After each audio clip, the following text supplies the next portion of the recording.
Buenas tardes, Buenas Buenas tardes, tardes, doctora. Buenas tardes, doctora. ¿cómo están? todo Bien, y bien. Qué suerte. Vamos a esperar, vamos a un tiempito que se unan más. Si damos, a ver, son y 55. ¿En cuánto tiempo creen que vamos a estar más conectados?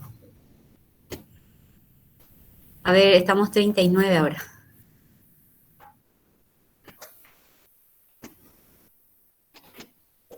5 minutitos más por ahí, doctora. Bueno, entonces a las 6 empezamos.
En un minuto más iniciamos.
A ver, estamos 51.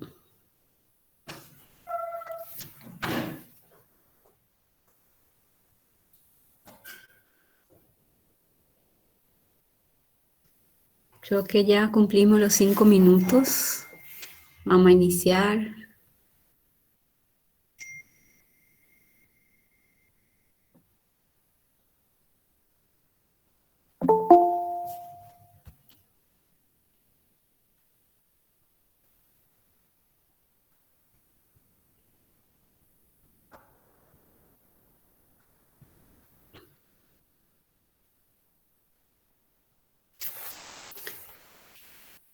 A ver, este es el último.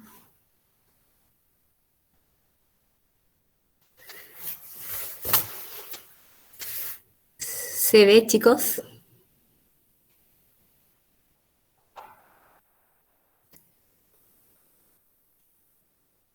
Hola, hola.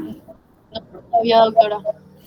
¿Cómo están? Vamos a empezar con principales motivos de consulta en patología del sistema nervioso. Como motivo de consulta tenemos la cefalea, que es un motivo de consulta frecuente de dolor, no solamente en patología del sistema nervioso. Hola, Hola, No se doctora, ve. sí, todavía no se ve. Hola, doctora. hola, ¿no se escucha? ¿No se ve? Sí No se se escucha, ve, todavía no pero se ve sí la se ve, presentación. doctora. ¿Cómo? No se ve la diapositiva. ¿No se ve? Un ratito.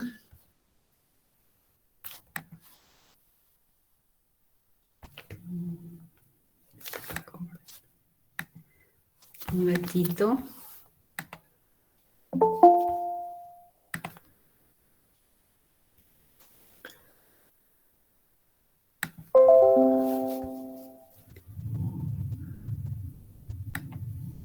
Ahí.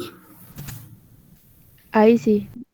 Bueno, como le estaba diciendo, vamos a empezar con los principales motivos de consulta del aparato del sistema nervioso, ¿verdad? Pero entre eso, la cefalea, que es motivo de consulta no solamente frecuente como motivo de consulta de una patología del sistema nervioso, también como varias patologías, como la clínica médica, otorrino, oftalmología, o sea, como varias especialidades.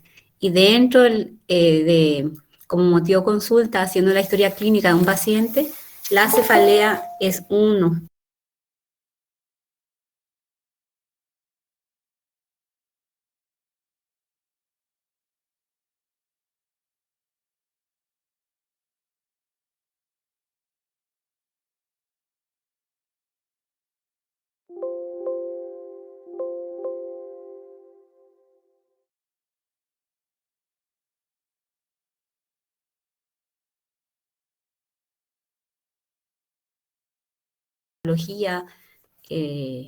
La parte neurológica, algunos pares son sensitivos o mixtos, o motores puros o sensitivos puros o mixtos.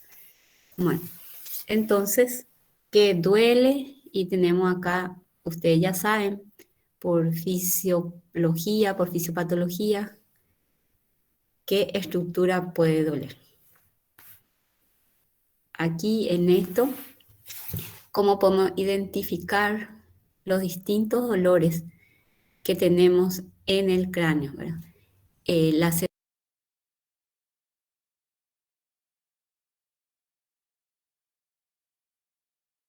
tantas causas localizadas, específicas como generales, como dentro de síntomas generales, dentro de un cuadro febril, por ejemplo, ¿verdad? Dentro de cuadros generales como un cuadro viral, como síntomas generales, mialgias, artralgias, entra la cefalea. Y es una sensación siempre desagradable que puede tener varias causas, como ya dijimos. Nosotros como semiólogos debemos identificar bien y diferenciar y para poder hacer un diagnóstico, ¿verdad? Un diagnóstico presuntivo y con algunos medios auxiliares después confirmar. Hay ciertas cefaleas como las migrañas que yo puedo hacer el diagnóstico solamente con la semiología, no necesito ningún medio auxiliar de diagnóstico y de hecho que no existe, porque todo lo que da una tomografía, una resonancia, van a estar normales. También la cefalea, una de las más frecuentes, es la cefalea por tensión muscular y generalmente son intermitentes y con una sensación de tirantez en la parte posterior de la cabeza. Ahí como vemos en el dibujito, ¿verdad? La parte posterior, como una sensación entonces de que algo está contracturado y te está estirando hacia atrás. Siempre esta cefalea que va hacia lo occipital, la parte posterior, debemos diferenciar también de una presión arterial elevada, ¿verdad? Acá donde ven la hipertensión suele dar una cefalea occipital también. Bueno, le sigue otras causas frecuentes de cefalea es la migraña, ¿verdad? Las migrañas son frecuentes y generalmente se inicia en el ojo, a su alrededor o en la parte frontal y es también llamada hemicránea, ¿verdad?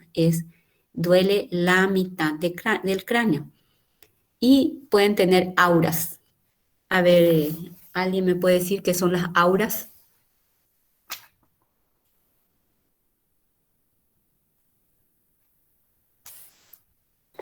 Es lo que siente el paciente antes de tener su crisis, doctora. Sí, como algo premonitor de que le va a doler, ¿verdad? Ya, cada paciente es diferente. ¿Verdad? Las migrañas, hemicránea o la famosa jaqueca, ¿verdad? También suele tener un antecedente familiar.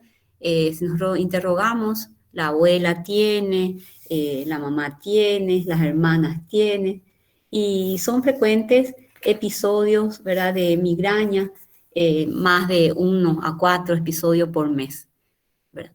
Entonces, esos antecedentes en la historia clínica. Entonces, generalmente puede tener auras que van puede ser sensitivas, sensoriales, ¿verdad? Tinnitus, y varios tipos de auras puede tener la migraña, pero lo más frecuente es la parte ocular, ¿verdad? Son cefaleas pulsátil y generalmente acompañada de náuseas y vómitos.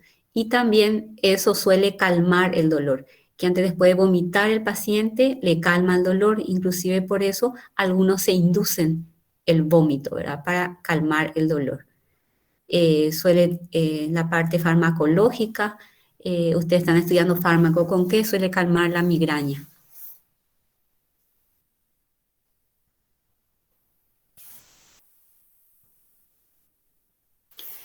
La etiología suele ser una vasodilatación intensa.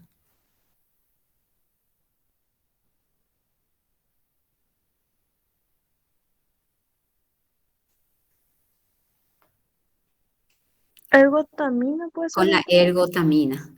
Sí, exactamente. Con la ergotamina que produce una vasoconstricción y por lo tanto la ergotamina está contraindicado en paciente hipertenso porque produce una vasoconstricción y puede elevar la presión arterial. Bueno, estas migrañas también suelen tener factores precipitantes o agravantes, como algunos alimentos,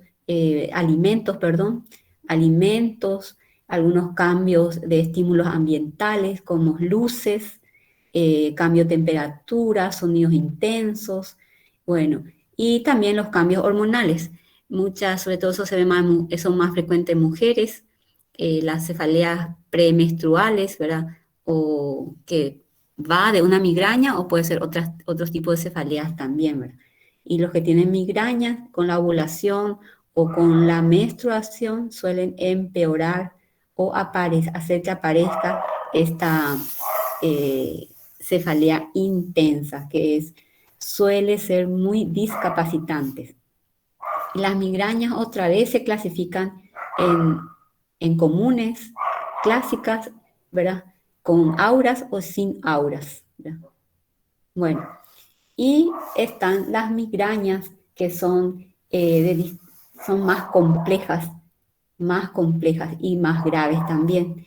Entre eso tenemos la migraña familiar hemipléjica, que en ese momento la cefalea ocurre una hemiparesia en la cara, en el miembro, y generalmente suele afectar más a los niños y a los adolescentes y tener un antecedente familiar.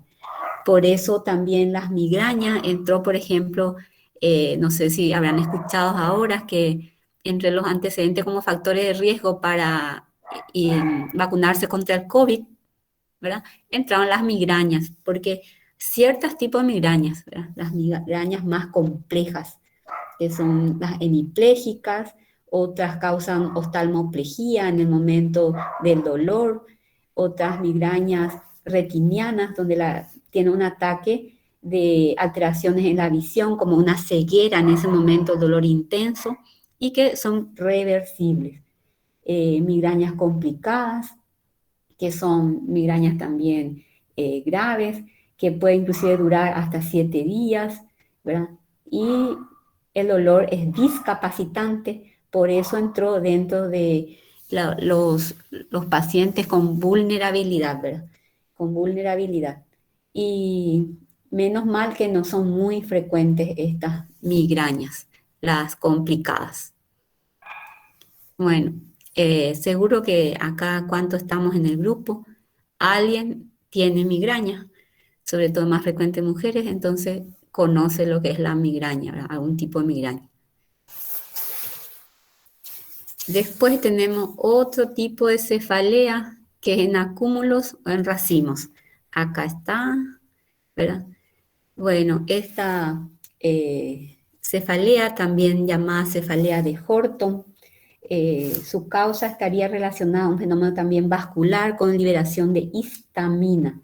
Es menos frecuente que la migraña.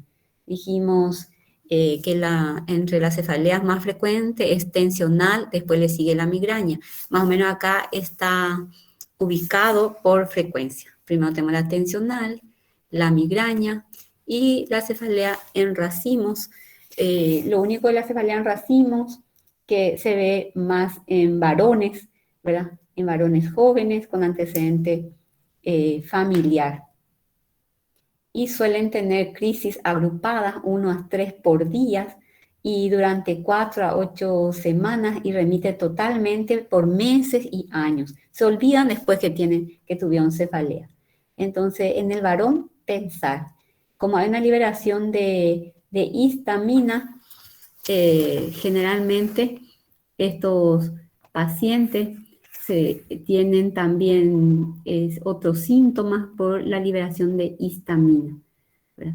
Suele ser una cefalea intensa, muy intensa, taladrante, refiere el paciente, penetrante, o también puede ser pulsátil. Pulsátil. Es unilateral, tiene una localización acá como el dibujito muestra, también a nivel ocular o periocular, ¿verdad? Como muestra, como le dije, el dibujito, que se presenta en episodios breves, ¿verdad? Y alcanza máxima intensidad en 3 a 5 minutos. Y los episodios pueden durar de 15 a 2 horas. Y como le dije, presentan crisis, después desaparecen, inclusive por años. ¿Sí? También puede agravar ciertas sustancias vasodilatadoras, como el alcohol o los nitritos. Están estudiando farmacología, van a ver que los nitritos, uno de sus efectos luego es la cefalea por la vasodilatación que produce. Y los pacientes, por ejemplo, los que tienen migraña o los que tienen cefalea de Horton o de racimo, pueden desencadenar estos dolores en el momento que toman. Bueno, le había dicho que tiene una liberación de histamina, entonces hay un lagrimeo e inyección conjuntival, ¿verdad? O inclusive una rinorrea en el lado del dolor, de la lesión. O sea, del dolor sería, ¿verdad? Si es el lado izquierdo o el lado derecho, ese lado, entonces hay un lagrimeo o rinorrea, ¿sí? Y estas pueden confundirse, por eso, con algunas cefaleas como la que producida por sinusitis, pero no se compara en la intensidad del dolor. Las cefaleas por sinusitis, que antes son más tipo pesadez y se aparecen cuando el paciente se agacha, por ejemplo. En cambio, esto no está relacionado a eso. Y el dolor es mucho más intenso.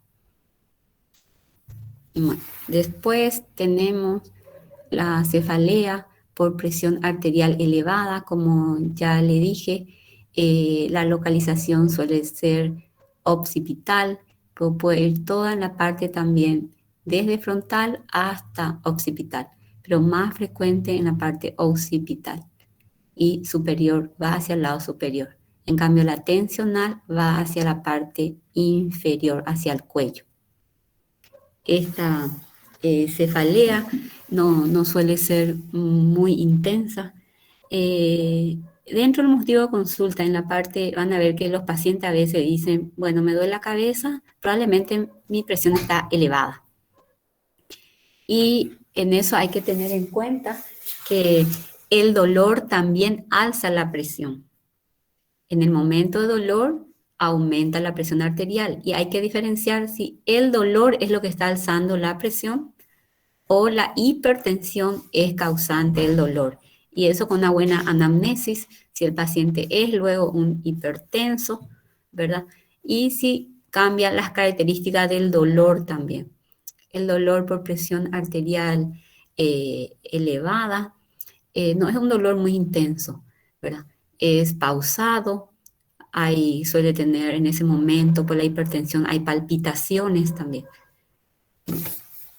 Después tenemos el siguiente dibujito, cuando tengo un dolor por iritis o por glaucoma, ¿verdad? El dolor es en la parte, en los ojos, es muy intenso y empeora al leer o al mirar al usar la vista, ¿verdad? O sea que al mirar la computadora o la televisión, en ese momento puede, y el dolor, cuando hay un glaucoma también hay un síndrome del ojo rojo, ya dijimos que por sinusitis, por problema de los senos paranasales, es un dolor también agudo que suele empeorar cuando hay crisis de esta infección. Se localiza en la parte frontal, la parte de los senos más comprometidos, que puede ser también maxilar, como retroocular en las hemontales, y verás, se ve alteraciones en el frío. Y puede haber secreciones, síntomas de la sinusitis, y empeora generalmente al agacharse.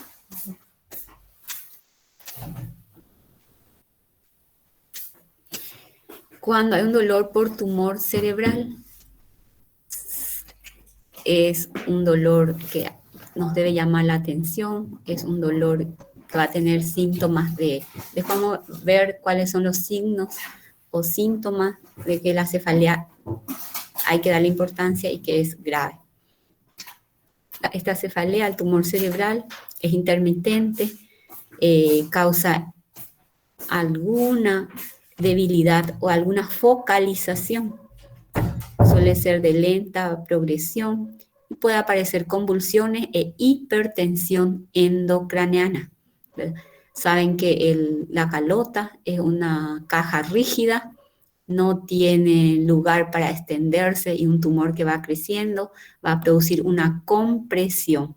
Entonces, depende de la localización del tumor, voy a tener signos específicos como una paresia, plejía, un síndrome cerebeloso si está en la parte posterior, depende de la localización. Y sí, una hipertensión endocraneana. A ver, ¿alguien conoce los componentes de la hipertensión endocraneana? Que es un síndrome neurológico.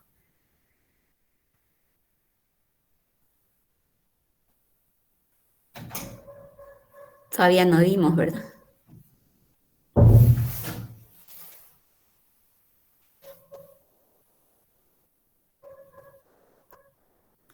¿Están por ahí, chicos? Sí, doctora. Bueno, la hipertensión endocraneana, Doctora, ¿no sería vómito en proyectil? sí, vómito Después proyectil, edema papilar. Lo más importante, el signo que voy a buscar es el edema de papila, bien. Después, la cefalea. Cefalea, ¿verdad? Síntomas, cefalea y vómitos en proyectil. Y signo, uno, el edema de papila, que es el signo más importante, ¿sí? El signo más importante es el edema de papila. Y hay otro signo. Hipertensión. La presión arterial puede estar variable, puede estar aumento o disminuye, o sea que no entra mucho la hipertensión como componente del síndrome de hipertensión endocraniana, o sea que la hipertensión arterial, estamos diciendo. Sí, la bradicardia, ¿verdad? Dos signos importantes, bradicardia y edema de papila. Síntomas, cefalea. Cefalea que no va a calmar con ningún analgésico porque vemos que hay un tumor. Hasta que eso se extraiga, no tenemos un problema anatómico de volumen dentro de una caja rígida, no se puede extender. Entonces hay que dar un desedematizante o sacar el tumor. Entonces va hacia el lado quirúrgico. Bueno, entonces hipertensión no craneana va a ser uno de los, dependiendo de la localización también y el tamaño del tumor. Bueno, cuando tengo una infección cerebral, que también es como se va a comportar como una tumoración, solamente que el acceso va a tener un cuadro, es un cuadro infeccioso, ¿verdad? Que va a depender un acceso cerebral, la etiología, que lo más común de un acceso es por contigüidad o por vía sanguínea. Por contigüidad puedo tener un acceso a partir de una sinusitis, de una otitis, ¿sí? Es que por eso debo solucionar estos problemas. O por vía hematógena, ¿verdad? Entonces, este es un dolor que suele ser, depende también de la localización y el tamaño del acceso, y voy a tener un síndrome febril, un síndrome febril. Y lo otro, la inflamación de las meninges, una meningitis. Una meningitis es también un dolor intenso, no calma con analgésicos comunes. Voy a tener un cuadro febril, un síndrome meningio, un síndrome meningio. Como componente del síndrome meningio, la cefalea intensa, si este síndrome meningio es por algún virus o bacteria, un síndrome febril acompañando a los signos meningios. Y cefalea importante, está inflamada las meninges, que es la parte también sensitiva, ¿verdad? Que envuelve a la masa cerebral. Y se acompaña también una hipertensión endocraneana y náuseas y vómitos, ¿verdad? En parte la hipertensión endocraneana, náuseas, vómitos en proyectil. Vamos a ver después rigidez de nuca, ¿verdad? Posición en gatillo de fusil, la posición que toma el paciente ya al observarla, al examen físico, ¿verdad? Lleva generalmente la cabeza hacia atrás, flexiona los muslos sobre el abdomen y el decúbito lateral da la impresión de un gatillo de fusil. Bueno, ¿me están escuchando? Sí, doctora. Sí, doctora. Bueno, Sí, gracias. doctora. Gracias. A veces pienso que estoy hablando solita acá. Bueno, acá otra vez vamos a repetir. Cefalea de origen tensional, de Argente, que Argente Álvarez. Acá mayor en mujeres, eso ya dijimos todo, opresiva, no empeora con la actividad física, es suboccipital, irradia los músculos dorsales. Las migrañas, ya también hablamos todo. Los tipos migraña sin aura, con aura, migraña típica, con aura prolongada, hemiplegia familiar, la basilar va a tener vértigos, aura migrañosa sin cefalea, con aura de inicio agudo, la oftalmoplégica y la retiniana. Bueno, Esto creo que ya está todo. La vértebra basilar también se debe al compromiso de la circulación vértebro-basilar, más frecuente en mujeres, y como que va a alterar la parte visual, que puedo tener alteraciones visuales, como una ceguera cortical, va a haber vértigo, ¿verdad? Disartria, y los síntomas duran hasta 10 a 30 minutos. Es muy desagradable. Las oftalmoplégicas, con parálisis transitoria de los oculomotores, ¿ya? Puede haber midriasis. Ya también sabe que cuando hay dolor de cualquier etiología, siempre hay midriasis. El dolor causa midriasis. Y es un diagnóstico diferencial también entre los simuladores de dolor. A quien le duele algo, realmente si miramos las pupilas, va a medir. ¿Cuándo decimos que está midriático una pupila?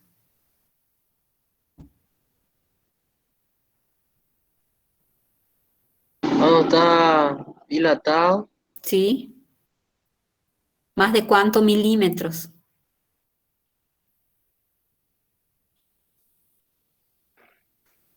eso ya no sé, doctora. Todavía no dimos, ¿verdad? Más de 4 milímetros, ¿verdad?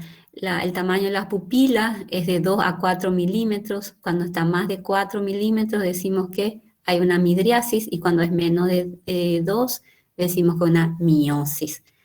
Bueno, esto es más frecuente también en niños, casi vemos poco en los adultos, pero también puede haber. Bueno, de Horton también ya hablamos, la cefalea intensa. Bueno, entre la cefalea de Horton o la cefalea en racimo, donde hay una mucha liberación de histaxina, suele mejorar es un diagnóstico también, le ponemos oxígeno y mejora, y el tratamiento de elección. Después estas drogas que ustedes están viendo, el sumatriptán, ¿verdad? La lidocaína intranasal, la capsaicina, ¿qué es la capsaicina? Están en farmacología, me dijeron. Es un analgésico que se extrae del pimiento, el que tiene más picante.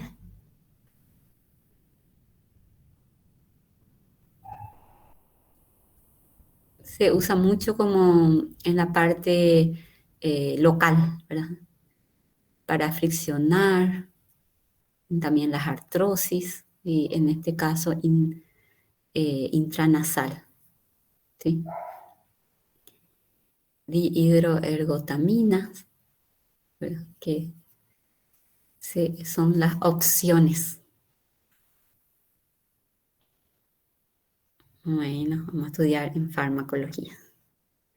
Después está la cefalea postpunción lumbar. Es una cefalea que puede aparecer, no es tan frecuente, pero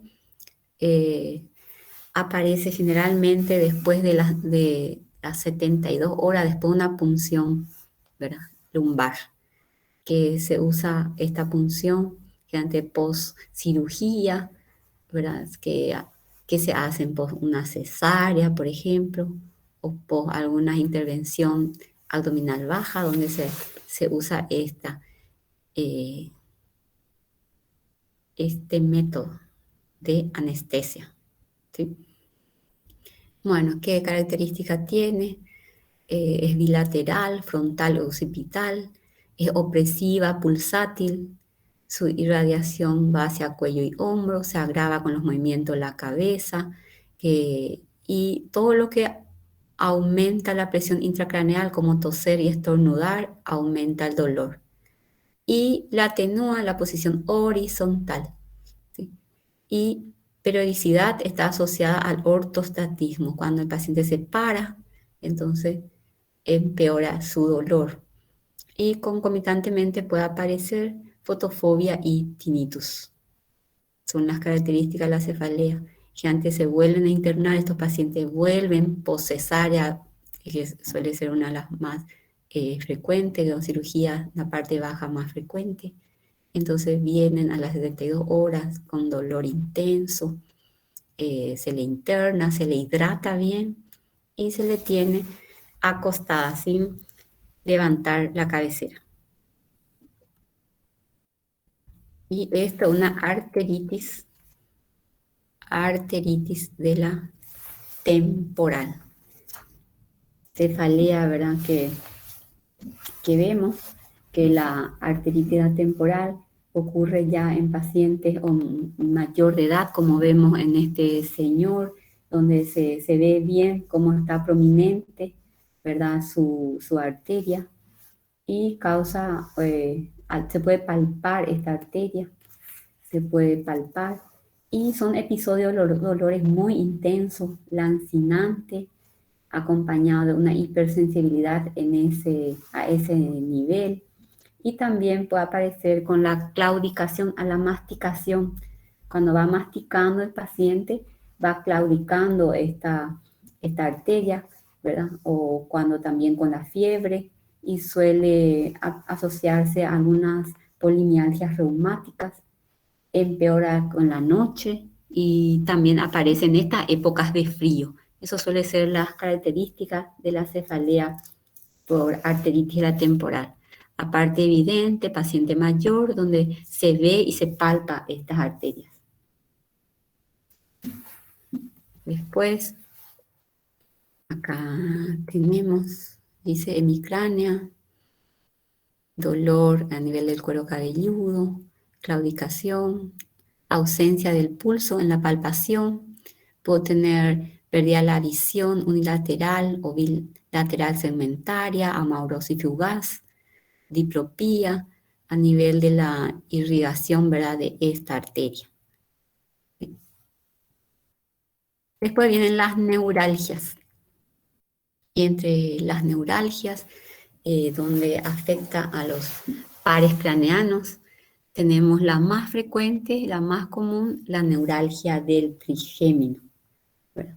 También podemos tener la del glosofaringeo, ¿verdad?, que es donde está afectado un nervio, ¿verdad?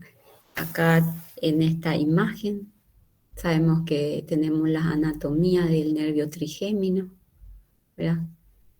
El trigémino es un nervio mixto, es sensitivo y motor. Entonces, tiene 3 ramas, ¿verdad? Ustedes ya saben por anatomía. Tiene una rama ostálmica, tiene una rama, ¿cuál más? Maxilar, ¿verdad? Y otra,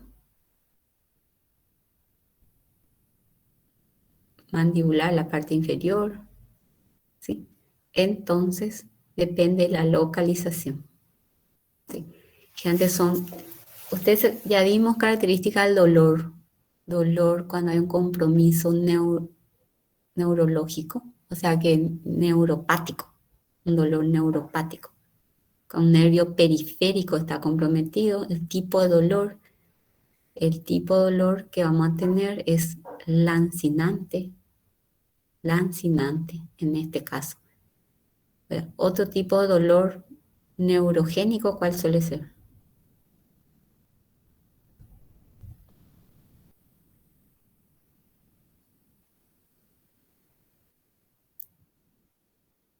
A ver, Miembro fantasma puede ser, doctora. también miembro fantasma.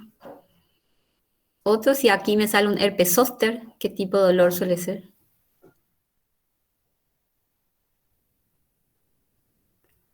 Porque un herpes zóster puede ser por la rama ostálmica, por ejemplo, y produce inclusive una queratitis, ¿verdad?, del ojo muy grave. Una queratitis herpética, donde inclusive el paciente puede después requerir un trasplante de córnea. Eso es súper grave. Y otra causa de dolor punzante, lancinante, quemante, son todo fulgurante, ¿no? dolor cuando yo voy a pensar que es neuropático? Bueno, el trigémino, las neuralgias suelen tener un gatillo, ¿verdad? Algo que le inicie llamadas zonas de gatillo que provoca, al tocar, provoca ese dolor. Puede ser masticar, al sonreír, al bostezar, ¿verdad? O el paciente ya sabe que cuando, o agua, al tomar agua fría, con cambios de temperatura o algo muy caliente, hay veces que confunde con un dolor dentario. Y son zonas de gatillo que causa este dolor intenso al comer, al hablar, ¿sí? Y confunde, a veces se extraen todas las muelas de la mandíbula, se ve en la parte mandibular inferior y no calma el dolor. Por eso hay que identificarla bien.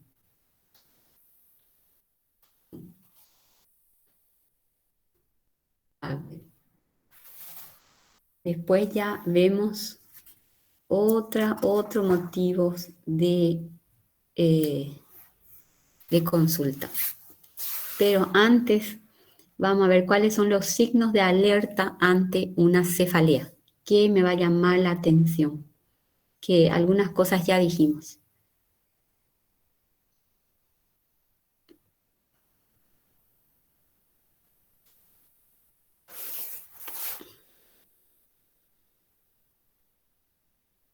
De todo lo que les dije, ¿cuál sería una gravedad?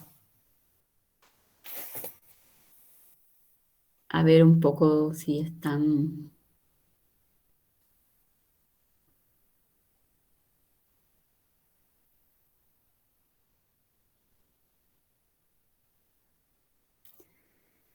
Cefalea, Edema papilar, vómito edema, proyectil. sí. La forma inicio. La forma inicio, una migraña, una tensional, suele tener historias, ¿verdad? Son cefaleas que se van repitiendo. O sea que un inicio brusco, una cefalea repentina, un paciente que no tiene antecedente, es un signo de alerta. Como sería cefalea en pleno estado de salud y sin ningún antecedente, el paciente nunca tuvo cefalea y repentinamente hace una cefalea, es un signo de alarma. Es un signo de alarma, ¿verdad? Cuando mi cefalea, mi primera cefalea, aparece después de los 50 años, porque todas las otras son frecuentes en la migraña, ¿verdad? Son más frecuentes en jóvenes. Entonces, cuando aparece después de los 50 años, porque ahí ya puede ser un tumor, un absceso, algunas malformaciones, bueno, complicadas, ¿verdad? Como una hipertensión que pueda producir una hemorragia, entonces cefalea después de los 50 años. Cuando mi cefalea va acompañada de alteración del estado de conciencia, cuando va acompañada de fiebre, ¿verdad? Voy a pensar una meningitis, y cuando va acompañada de un déficit motor, como dijimos en el tumor cerebral, ¿verdad? Un tumor, cefalea por tumor cerebral es una causa grave. En el examen físico, alteración del estado de conciencia, si hay signos meningios, cuando hay edema de papila, como dijo el compañero, si hay anisocoria. ¿Qué significa anisocoria? Aniso, Que una de las pupilas está dilatada y el otro eh, está contraída. sí, hay diferencia, o sea que no están iguales, ¿verdad? Las pupilas, que una está de diferente tamaño. Una, que puede ser a expensa de una midriasis, porque yo puedo tener anisocoria a expensa de una midriasis, pero puedo tener una anisocoria a expensa de una miosis, ¿sí? Entonces, digo, pupilas desiguales a expensa de una midriasis del lado izquierdo, o pupilas desiguales, o una anisocoria, si digo a expensa de una miosis, ¿verdad? Generalmente uno de ellos está normal, o si no, hay una midriasis bilateral o una miosis bilateral, entonces no es anisocoria, no están desiguales, están iguales ambos, ¿verdad? Pues ¿Se entiende? O los dos están mióticos, o los dos están midriáticos, o los dos son tamaños normales. Aniso quiere decir diferente en tamaño. Anisocitosis, por ejemplo, en hematología. Vamos a ver, anisocitosis, ¿verdad? Vemos diferentes tamaños de células, ¿verdad? Anisocitosis. Y anisocoria, entonces diferentes tamaños de pupila. Para describirlo, entonces yo digo anisocoria a expensa de midriasis de tal lado, izquierdo o derecho, porque eso también me va a decir qué lado está mi lesión. O miosis, anisocoria a expensa de una miosis. Muy bien. Entonces eso, la anisocoria, pupilas desiguales. Después la reactividad que vamos a ir viendo cuando examinamos pares craneales. Cuando hay un déficit motor, cuando una pérdida o una debilidad en uno de los miembros o en la mitad de los miembros, ¿verdad? O cuando tengo un síndrome asociado, por ejemplo, un síndrome cerebeloso o un síndrome meningio, que vamos a ir dando dentro de síndromes neurológicos. A ver, seguimos. ¿Tienen algunas preguntas? Doctora, Sí, en pacientes que tuvieron COVID, ¿es normal la cefalea por primera vez? sí, porque entra dentro de un cuadro infeccioso, ¿verdad? Por ejemplo, en el viral, el dengue, las virales, eh, las- todos los cuadros virales generalmente dan cefaleas, ¿verdad? Dengue, una influenza, una gripe común también da cefalea, ¿verdad? Dentro de cualquier cuadro febril, mialgia, cefalea, Y entra. cuando te curas, es normal que siga. Cuando, o sea, que el periodo de que digamos que el COVID, que es una enfermedad viral que estamos experimentando, ¿verdad? Hay pacientes que quedan con cefaleas, pero no intensas, de lo que yo he visto y de lo que se describe, no son intensas las cefaleas, ¿verdad? Pueden quedar con una tipo una pesadez.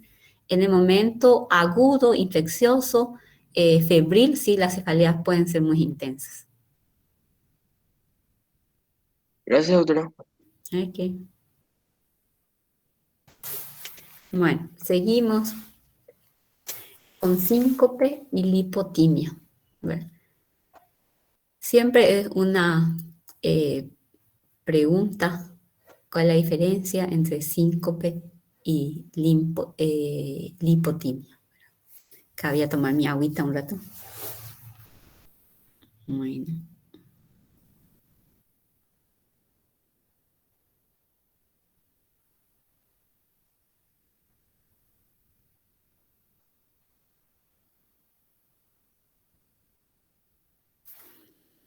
Bueno, seguimos.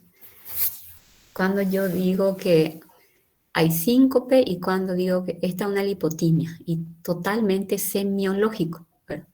Semiológico, tengo que interrogar bien a mi paciente y en qué situaciones ocurre. La lipotimia es una sensación de que voy a perder la conciencia. El paciente dice, me voy a desmayar o me siento mal y es pasajero. Es generalmente angustiosa, ¿verdad? El paciente se siente mal, tiene sudoración, visión borrosa, zumbido, palidez, pero no presenta pérdida total del conocimiento. Sin embargo, en el síncope, sí hay una pérdida brusca y repentina y momentánea del estado de conciencia, y suele ser de corta duración, y ocurre por una alteración del flujo sanguíneo y en la oxigenación cerebral, y pueden tener causas metabólicas, neurológicas, cardiológicas. Puede haber un síncope vasovagal, por ejemplo, ¿verdad? Que entraría dentro de la parte neurológica también. Un síncope vasovagal, estímulo del nervio vago, ¿verdad? Hay una disminución de una vasoplejía y entonces hay disminución transitoria del flujo sanguíneo. Entonces, la diferencia es que uno pierde el estado de conocimiento, el estado de conciencia, pero transitorio, también se recupera. La lipotimia tiene una sensación angustiante que se va a desvanecer, pero no pierde el estado de conciencia. ¿Se entiende? Muy bien. Después 5, vértigo. Y el vértigo es otro motivo de consulta que, digamos, frecuente, pero no tanto, ¿verdad? Viene el paciente por mareo, por trastorno del equilibrio, y entre eso está el vértigo, que os vamos a ver dentro de los pares craneanos, ¿verdad? El vértigo, una sensación giratoria que tiene el paciente, que puede ser objetiva o puede ser subjetiva. Objetiva cuando yo siento que me impresiona que yo soy la que giro, y subjetiva cuando los objetos giran a mi alrededor. Eso es vértigo. Para diferenciarlo de mareo, mareo tiene otras definiciones, ¿verdad? A menudo mareo, el ¿Cómo paciente, dice, doctora, cuando gira alrededor mío que es? cuando yo veo que los objetos, por ejemplo, gira la casa, o gira el techo, o gira, no sé, un objeto que está, entonces es subjetivo. Yo veo que el florero que está, no sé, en mi sala, gira, entonces es subjetivo. Y objetivo cuando yo estoy girando, ¿sí? Cuando yo siento que yo soy la que estoy girando, ¿se entiende? Subjetivo y objetivo. Sí, doctora. Vamos a ver otra vez cuando estudiemos los pares craneanos, porque qué par craneal está relacionado como síntoma tiene el vértigo. El vestíbulo coclear. Sí, el octavo par. Sí. Bueno, y mareo, famoso el paciente como mareo, sí que van a venir. Tengo mareo. ¿Y qué es mareo? Y tiene una definición amplia para cada paciente. Le llaman mareo a un desequilibrio que sí el médico tiene que diferenciar. Cuando dice mareo, lo primero que me tiene que, como médico, tengo que ver que si es un vértigo o no. Porque mareos le llamamos a un desequilibrio, a un malestar, a una debilidad, a una sensación de rotación, a una sensación de inestabilidad, sin caerse, a veces puede ser un vaído, un aturdimiento. O sea que a varias cosas le llamamos mareo, ¿verdad? Como motivo de consulta mareo es porque yo diferencio que no es vértigo. Entonces yo le pregunto a mi paciente, ¿girás o los objetos giran? Y si te dice que no, entonces es un mareo. O sea, como es tan todo subjetivo, entonces le preguntan, ¿va a venir como motivo de consulta? Me siento mareado. ¿Quién no dice estoy mareado? ¿Y qué es mareado? Me siento mal, siento como la cabeza pesada, como sensación de que me voy a caer, como estoy inestable, ¿verdad? Como sentí una cabeza hueca. Es, tantas sensaciones, decimos, es mareo. Entonces, hagan la pregunta al paciente, ¿giran los objetos o vos sentís que girás? ¿Los objetos giran a tu alrededor? O también hay otras cosas que le voy a preguntar, ¿verdad? Cuando ya voy a un vértigo. Si ese mareo le causa náuseas, vómitos, entonces probablemente sea un vértigo. Entonces, cuando viene por mareo, lo que yo debo hacer el diagnóstico diferencial con vértigo. Y es muy fácil preguntarle, ¿tu mareo vos sentís que los objetos giran? ¿O que vos girás, que se te da vuelta? Entonces, sí, es un vértigo. Y los vértigos se diferencian en central o periférico. Y para eso tengo que preguntarle, ¿verdad? El inicio. El periférico, así a grandes rasgos, ya le digo, como va mucho en la parte craneal, de pares craneanos, ¿verdad? Entonces, si el inicio es brusco, el paciente se siente muy mal, es más aparatoso, eso es más leve. O sea que la etiología no me preocupa. Cuando más mal se siente el paciente con el vértigo, la etiología es periférico. ¿Y qué significa eso? Porque no me preocupa, porque no tiene un compromiso vital, es desagradable. De hecho, que la definición de vértigo es una sensación desagradable de que el paciente gira o que los objetos giran a su alrededor. Entonces, el paciente se siente tan mal cuando viene a la guardia, a la consulta, y generalmente viene por emergencia, van a venir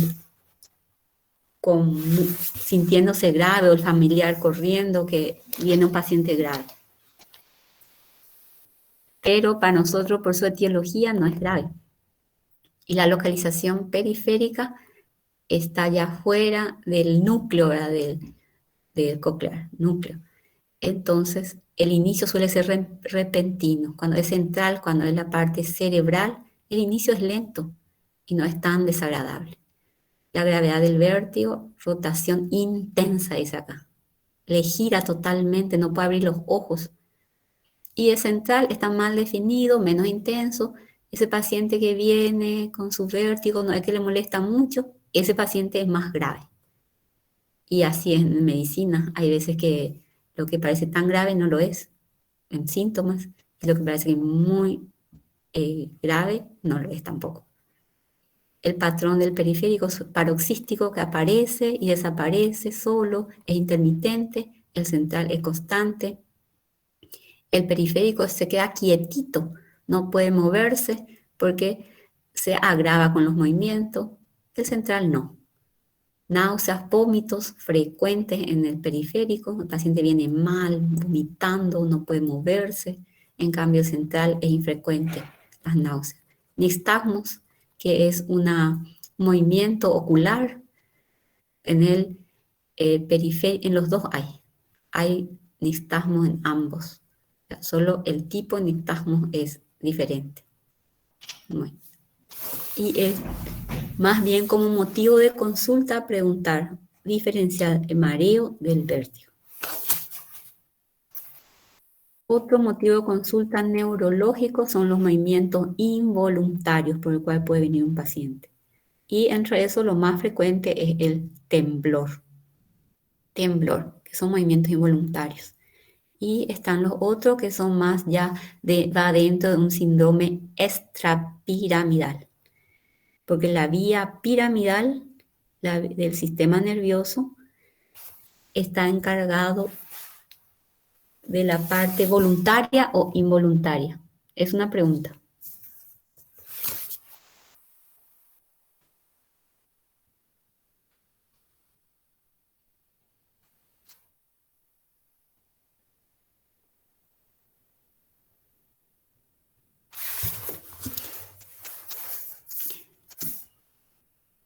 A ver, ¿quién se acuerda de neurología, neuroanatomía? La parte motora voluntaria o involuntaria.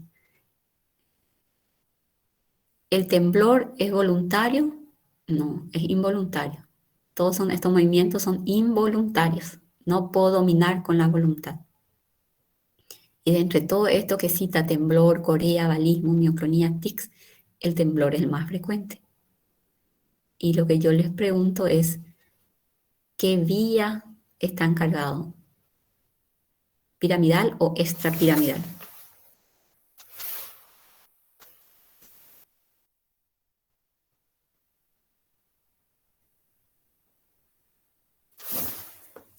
La voluntaria es piramidal, doctor. Sí, voluntaria, motora, es la vía piramidal. Muy bien. Entonces, esto entra dentro de la extrapiramidal. Extrapiramidal. ¿Sí? Entonces, entre los movimientos voluntarios, extrapiramidalismo, el temblor. Y el síndrome de Parkinson, ¿verdad? Es lo que generalmente en semiología le representa. Antes que están estudiando tratamiento del síndrome de Parkinson, los medicamentos antiparkinsonianos.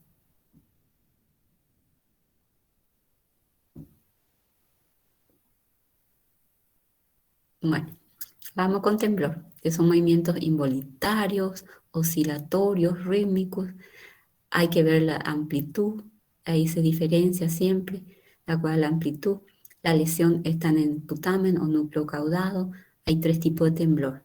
Temblor en reposo, en cuentamonedas, que es el Parkinson. Temblor de acción o postural, que está ahí el síndrome cerebeloso. O el temblor intencional, cuando va a ir tomando algo. Muy bien. Bueno. cómo voy a explorar sentado con las piernas colgadas, ¿verdad? Pongo la mano sobre los muslos y si hay temblor, hay un temblor de reposo. ¿Se entiende? Le siento al paciente, se cuelga las piernas, no tiene que estar apoyado los pies al piso, por ejemplo. Pongo las manos sobre los muslos y si hay temblor, entonces yo digo, hay un temblor de reposo. Otra forma de explorar, se extienden los brazos hacia la frente y con los dedos así bien separados, con posición de juramento. ¿Verdad? Se puede colocar una hoja, vamos a ver en la parte práctica, ¿verdad? Y vemos si hay un temblor de acción. O se enfrenta en temblor de prueba de confrontación, índice contra índice, ambas manos, uno frente a otro. Y si hay temblor, los dedos oscilan describiendo círculos. El temblor entonces intencional. Vamos a ver mejor en la parte práctica. ¿No? Temblor de reposo o estático, ¿verdad? Estos temblores pueden disminuir o desaparecer con el movimiento voluntario, ¿sí? Y bueno, se ve mejor en el parkinsonismo que el temblor de cuentamonedas, ¿verdad? Entonces, ¿qué hace el parkinsoniano? Siempre está haciendo algo, la voluntad puede controlar. Entonces, agarra algo, puede simular tocando algo o mete la mano en los bolsillos o trata de hacer algunas cosas, entonces así puede pasar desapercibido. Y el temblor postural o de acción aparece cuando la parte afectada se mantiene activa. Ejemplo, en el hipertiroidismo es un temblor postural.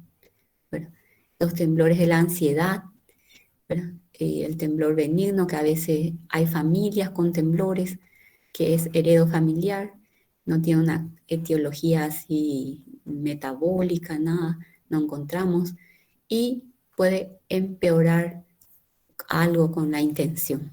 ¿Verdad? Yo le digo, hace algo y ahí tiembla más. Y más veremos en la parte práctica.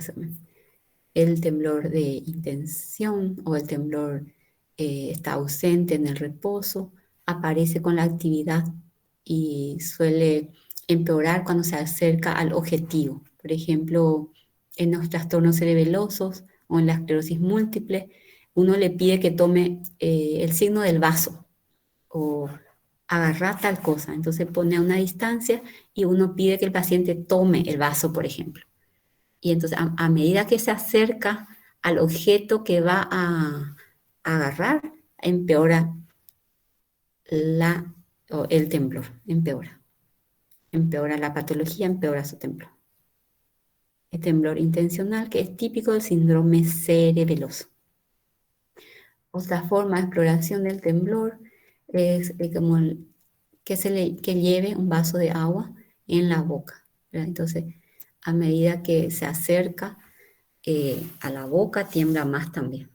O pedirle que toque la punta de la nariz con su dedo, entonces temblor de actitud cuando toca. Y que dibuje una espiral. Ahí ven cómo hace en forma irregular un paciente que tiembla. Bueno, y estos son los otros motivos de consulta de alteración en movimientos involuntarios, el hemivalismo, ¿verdad? Que es una corea unilateral o hemicorporal, son movimientos violentos de los músculos proximales, ¿verdad? Es como, no se juega más el balismo o el hemivalismo.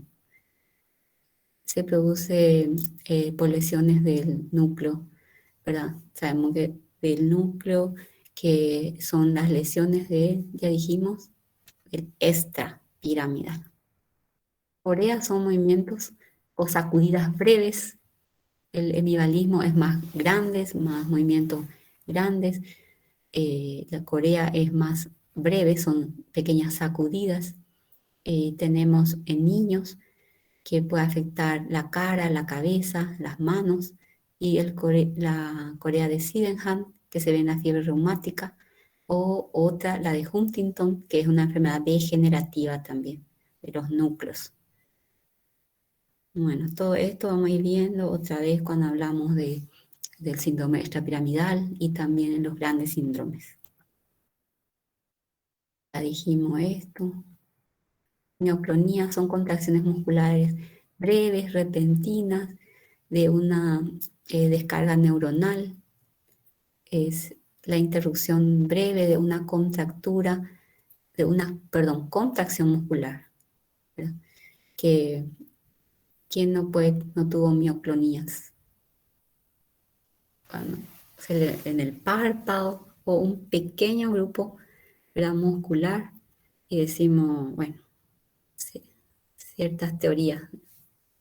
Este día amanecí mejor porque me tiembla el párpado izquierdo, o le voy a ver a alguien, son pequeñas mioclonías. Bueno, pero hay otras que son más graves, las que aparecen en pacientes con epilepsias, las formas continuas con alteraciones metabólicas que pueden llegar a ser generalizadas. Las mioclonías reflejas, que son estímulos somestésicos, que son más bien desencadenados, ¿verdad?, por la parte sensorial, ¿verdad? Uno como a pinchar las muñecas o los pies y aparecen en formas segmentarias, ¿verdad?, como pequeños temblores que se obtiene por un grupo, no es todo el músculo, sino un grupo que después puede generalizarse. Los tics, movimientos anormales, involuntarios, bruscos también, grupos musculares. En este caso, generalmente hay una falta de ritmo, son violentos, son más repetitivos y puedo suprimirlo con la voluntad.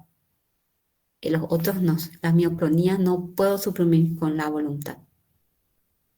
Y desaparecen en el sueño. Se pueden dividir en crónicas y transitorias. Las crónicas tienen mayor de un año y las transitorias antes del año. Todos esos son movimientos. Doctora, las mioclonías se dan por estrés, ¿verdad? Sí, puede aparecer también por estrés. Empeora con el estrés. Empeora. Los tics también, ¿verdad?, pueden aparecer con el estrés. También pueden empeorar, pero son más frecuentes las mioclonías con el estrés.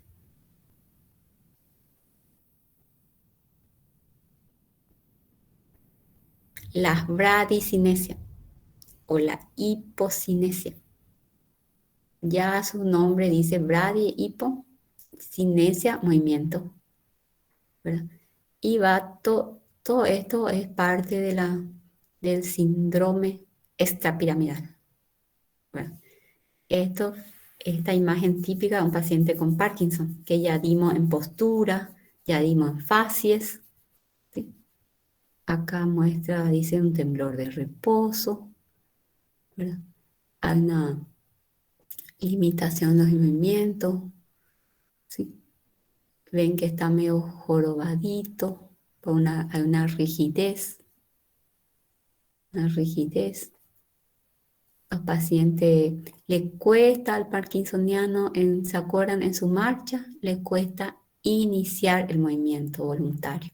Pero una vez que empiezan, cuesta detenerlo también. Se pueden caer en bloque por la rigidez que tiene. Se mueven con lentitud y torpeza. Hay hipomimia o no tiene expresividad, ¿verdad? Falta los movimientos asociados, los balanceos. Por eso que se caen, ¿verdad? Por eso tiene una fase inexpresiva, porque no tiene movimientos que tenemos así espontáneos, que muestra expresividad. Y cuando uno le pide que escriba, tiene micrografía. Bueno, esto entra todo en los trastornos de los movimientos involuntarios. El motivo de consulta ahí va a ser más el temblor. Después todo ya va a un síndrome parkinsoniano, extrapiramidal.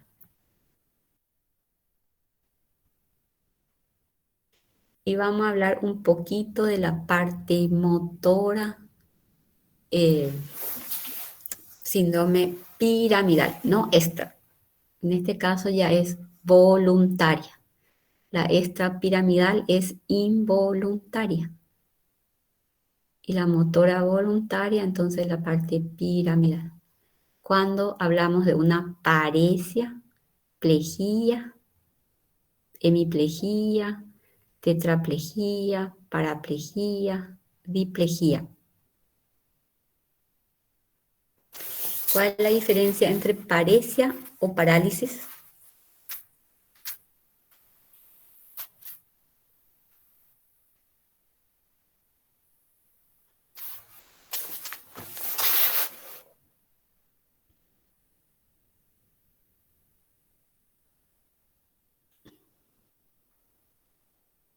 A ver. Que la paresia es la disminución nomás de la movilidad, en cambio la parálisis ya es la pérdida total de la movilidad. Sí, pérdida completa.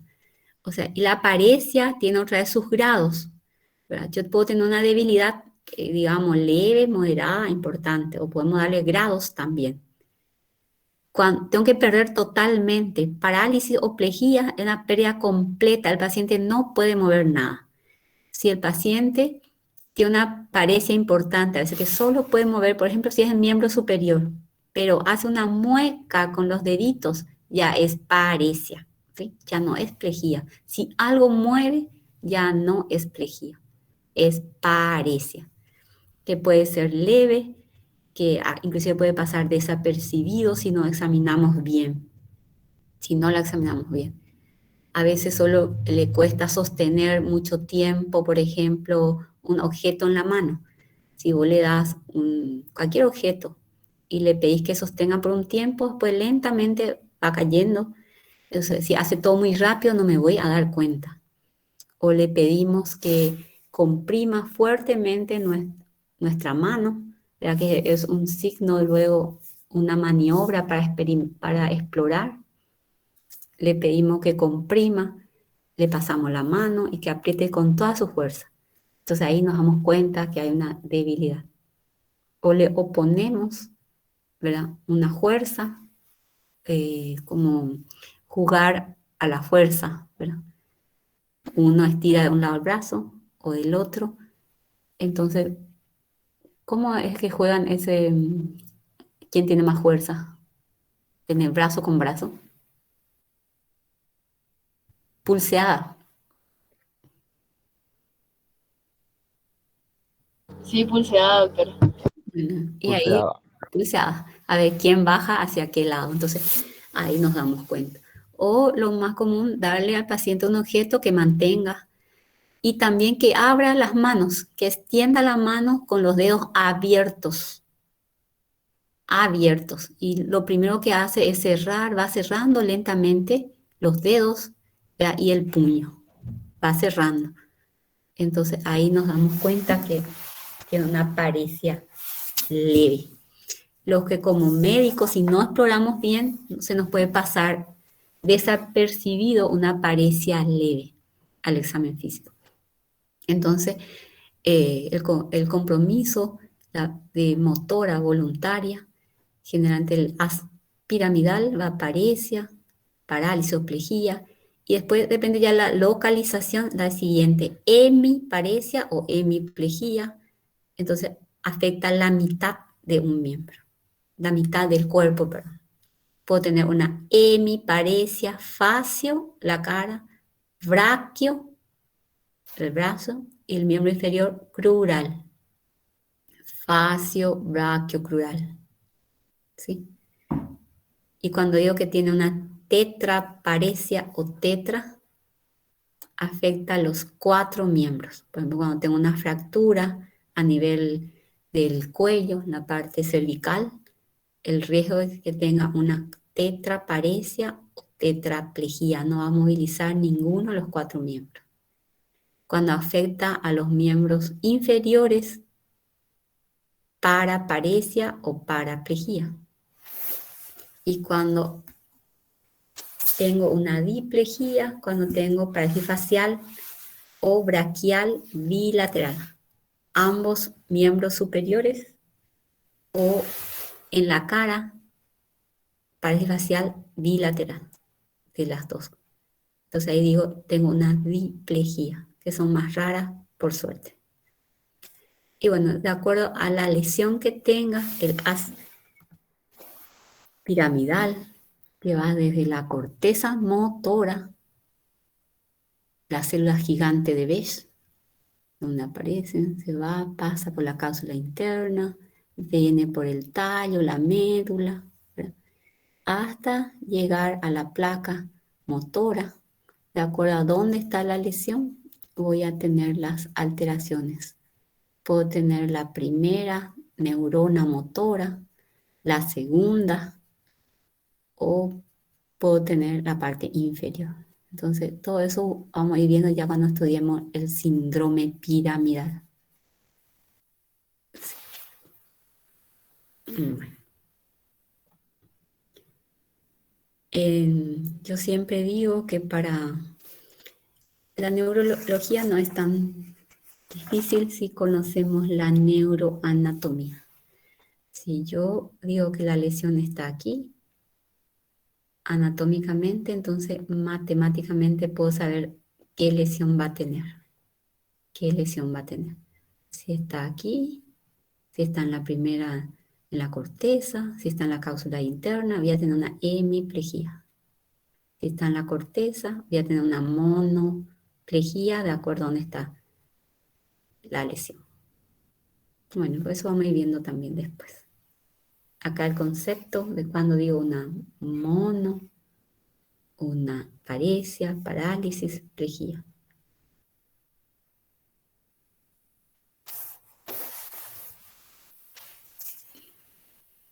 Bueno, vamos a ir viendo entonces dentro de los síndromes después del aspiramidal y del extrapiramidal.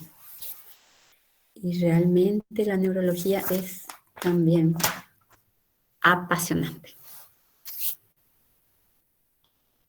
Pero creo que ahora están concentrados en la farmacología ustedes.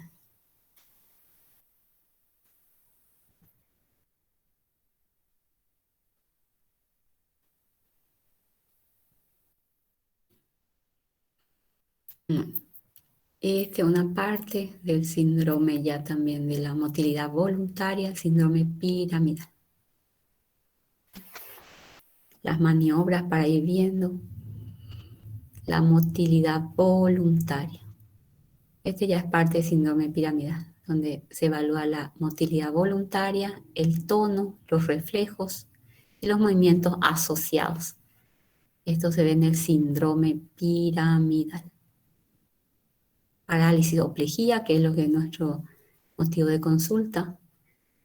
Y esto es ya parte del síndrome hipotonía, hipertonía, hiperreflexia, cronos y sincinesias, que vamos a ir viendo después. Bueno, hasta aquí entonces. Si hay alguna pregunta. El 13. ¿Cuándo que rinde? El 30. Sí, doctora, el 30. Y ya están por rendir entonces. Y el viernes 13 de agosto entonces vamos con semiología. Tenemos tiempo todavía. Sí, doctora. Bueno, si no hay preguntas, nos vemos el próximo miércoles. Y ya van a empezar las clases también en los hospitales, asistenciales. Si es que nos permiten, creo que la doctora Cornelia me dijo que ya está todo aceptado. Entonces, a partir del otro mes se va a ir pasando todo el programa y que vamos a estar cambiando. Bueno, doctora. Bueno, buenas noches. Gracias, doctora. Gracias, Gracias, doctora. doctora. Que tenga buen día. Gracias, doctora. Gracias, doctora. Chao, chao. Chao. Chao.